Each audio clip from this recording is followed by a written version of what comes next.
രാമായണ മാസപുണ്യം ലഭിക്കട്ടെ എന്ന് പ്രാർത്ഥിക്കുന്നു. ഇന്ന് നമുക്ക് ബാലികേറാമലയ്ക്ക് എങ്ങനെ ആ പേര് വന്നു എന്നൊന്ന് ശ്രദ്ധിച്ചാലോ. ഒരിക്കൽ കിഷ്കിന്ധ രാജധാനിയിൽ വന്ന് ബാലിയോട് ദുന്ദുഭി എന്ന മഹിഷ വേഷധാരിയായ ഒരു അസുരൻ പോരിന് വിളിച്ചു. ബലവാനും അതിശക്തിമാനുമായ ബാലി അവനോട് യുദ്ധം ചെയ്യാൻ വേണ്ടി ഇറങ്ങിച്ചെല്ലുകയും അവർ മൽപ്പിടുത്തം നടത്തുകയും അങ്ങനെ പൊരുതി ഋഷ്യമൂകാചലത്തിൻ്റെ താഴ്വര വരെ എത്തുകയും ചെയ്തു.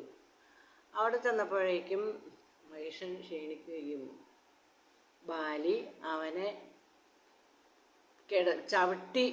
പിടിച്ച് കിടത്തി ചവിട്ടി പിടിച്ച് അവൻ്റെ കൊമ്പത്ത് പിടിച്ച് കഴുത്ത് പിരിച്ച് തല ഒടിച്ചെടുത്ത് ദൂരേക്ക് എറിയുകയും ഉണ്ടായി.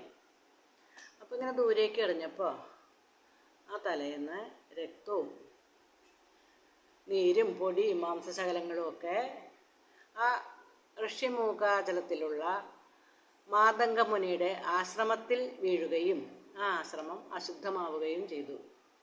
ഇത് കണ്ട മുനി ബാലിയെ ശപിക്കുകയാണ് ഉണ്ടായത്.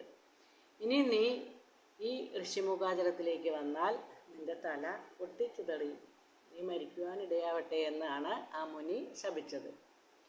അങ്ങനെ അന്ന് മുതൽ ബാലി ഋഷ്യമൂകാചലത്തിൽ കയറാതെയായി.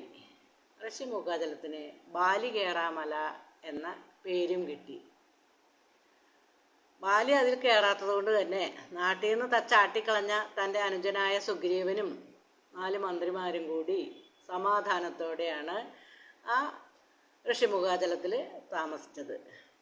ഇതാണ് ഋഷ്യമൂകാചലം ബാലികേറാമലയായ ഐതിഹ്യം. എല്ലാവർക്കും ഒരിക്കൽ കൂടി നമസ്കാരം. ഹരി ഓം.